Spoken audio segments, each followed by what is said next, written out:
pinggan, dia angkat gelas, itu tanda dia suruh balik, bayar cepat. Tapi kita tak faham. Dia ambil pinggan tu dia suruh balik. Tak pun dia tanya lagi sekali, ya, second order please. Dia tanya lagi, itu maknanya dia suruh kita balik. Itu kena faham mantik itu. Tapi setengah orang, tetamu yang telah menjamu selera, bagi pihak majlis saya mengucapkan ribuan terima kasih. Tak bergerak juga. Bagi tetamu yang sudah menjamu selera, diminta balik sekarang. Bunyinya kasar sangat. Tapi kadang-kadang kena bagi kasar. Sebab dia lupa yang dia duduk di mana. Dia duduk di mana tu dia lupa. Maka dengan sebab itu kadang-kadang tuan rumah terpaksa berkasar. Dan bila terpaksa berkasar, jangan kecil hati. Itu adalah pengajaran untuk kita. Ingat, di mana kita duduk, di mana kita buat, orang tu ada hak dia. Bila kita faham hak, kita akan hormat. Kita tak akan marah. Orang bagi pinjam, diminta balik, marah saya apa? Datuk bagi pinjam saya kereta. Sehari dia bagi pinjam. Dia minta balik, Ustaz, mana kereta saya? Apa pula? Saya tak boleh cakap macam itu.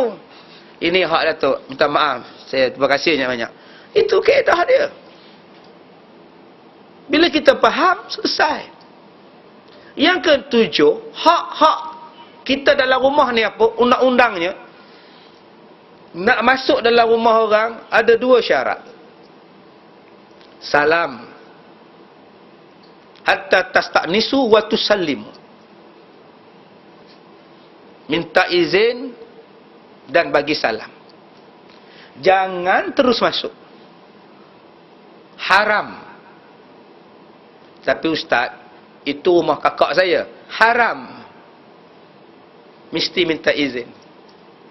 Memang rumah kakak kamu, tapi dia ada tuan pada kakak kamu. Nama dia suami dia. Jangan lupa. Sebab itu, kita sebagai orang perempuan. Kita pula. Tuan-tuan sebagai orang perempuan. Bila nak benarkan orang lain masuk dalam rumah, ada syarat. Syaratnya ialah tastazin, mesti minta izin daripada suami. Ingat saja boleh masuk.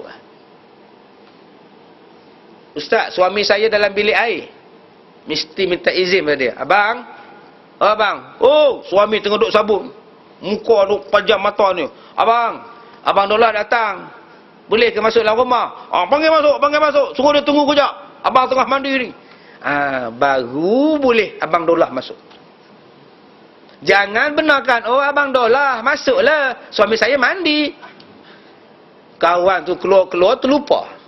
Yang dia tu mandi, kan tolak dia sangkut. Relax je berjalan tuan. Menung Abang Dolah ni. Nasib baik Kak Timah tak ikut. Dia ada hak. Jangan boleh masuk. Walaupun suami ada dalam rumah, mesti minta izin. Satu. Yang kedua, salam.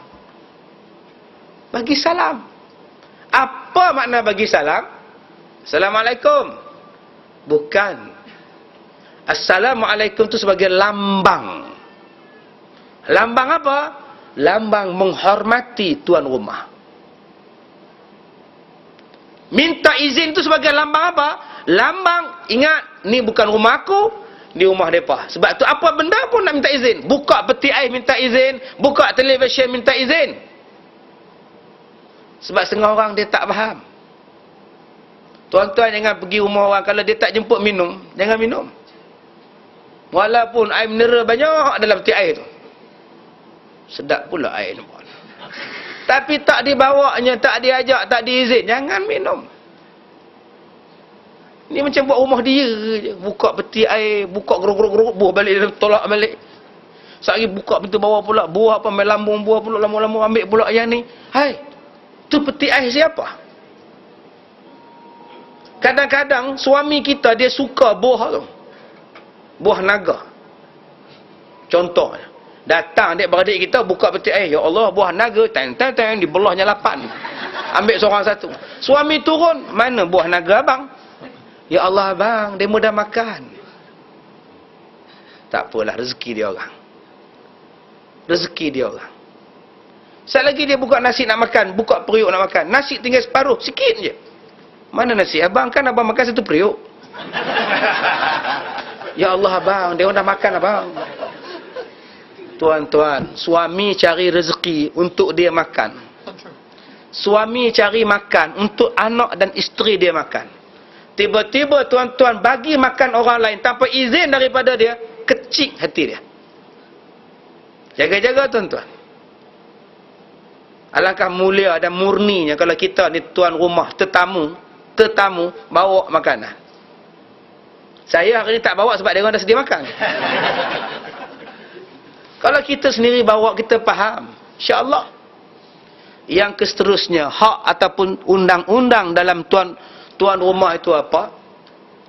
Peraturannya ialah jangan menyentuh, jangan memasuki ruang-ruang yang khas untuk mereka.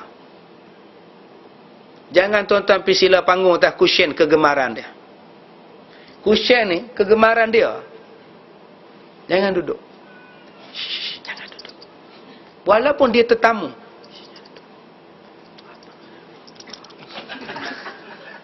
Hormat. Saya tuan-tuan, sampai sekarang saya tak berani pakai sejadah mak saya. Jangan kata saya, anak-anak saya, isteri saya tak bagi pijak sejadah mak saya. Mak saya punya sejadah khas. Di bawahnya tika hak gulung, hak nipis tu. Lapik dengan sejadah dia.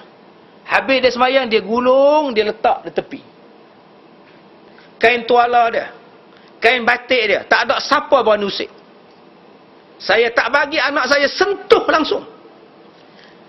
Pesan pada anak, selimut tok, sejadah tok, bantal tok, kain tuala tok, jangan usik. Pak saya tu privacy mak saya. Kena hormat. Sampai tahap tu tuan-tuan, saya nak ajar. Saya tak mau mak saya ni. Kalau mak saya suka bubur, satu periuk bubur tu saya tak bagi anak-anak saya makan. Itu tok punya. Pak saya ada hak dia. Tambah kita tuan-tuan pergi rumah orang. Tuan-tuan dijemput hanya duduk sini je. Jangan kata pula pergi duduk tingkat atas. Mana kak duduk tingkat atas? Boring tengok Ustaz Kazim duduk di atas. Datuk boleh halau turun. Apa yang kamu di atas? Pak saya dia tuan. Tapi Ustaz, saya ada ipar Datuk. Ada ipar tak ada ipar? Ni bukan rumah kamu. Kena jaga hormat. Situ Islam jaga tuan-tuan. Pak saya apa nak jaga macam itu? Sebab kakak kamu ialah isteri dia. Dengan sebab kamu punya pak saya bergaduh laki bini mereka, runtuh rumah tangga mereka, sikit punya hai jadi rosak. Tuan-tuan ingat nak bagi runtuh rumah tangga ni besar punya hai kah? Eskadar Risman tu dia nak pancung isteri dia Hashimah Yun, pak saya tak boleh belacan je. Cerita seniman Bujan Lapuk. Dia buka pedang. Bukankah aku dah kata bubu belacan, kenapa tak belacan? Samsudin marah, tumbuknya Eskadar Risman. Apa pasal belacan nak bunuh bini ni? Saya pergi dekat satu restoran dekat Hong Kong baru ni. Saya perhati tengok. Masya Allah. Dia sebut situ, leg frog. Leg frog with belacan.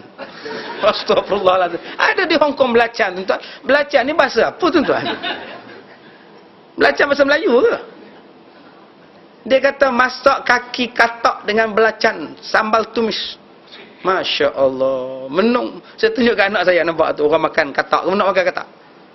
Sampung belacan lagi ni. Masya Allah. Patutlah tuan-tuan. Oh, kaki katak dia balonnya buat-buat ni. Saya bila sampai negeri dia puasa susah hati. Makanan tak ada, susah. Cari halal susah. Lembu dua susah. Ayak tak ada dalam jamban. Ni duk kena bawa botol. Pergi mana pun duk botol tu. Botol kosong. Isi dalam pipe penuh, baru masuk dalam tandas. Tak ada ayak, tak ada. Pipe tak ada. Tisu je banyak. Tak tahu kalau tuan-tuan gamak lap dengan tisu. Saya duk fikir, puak-puak ni basuh berak dengan apa? Sial tuan-tuan. Susah hati. Botol ni penting botol kosong. Inilah duk basuh berak, basuh ayak ni. Tu di Hong Kong, China pula. kita di Malaysia ni mujok lah.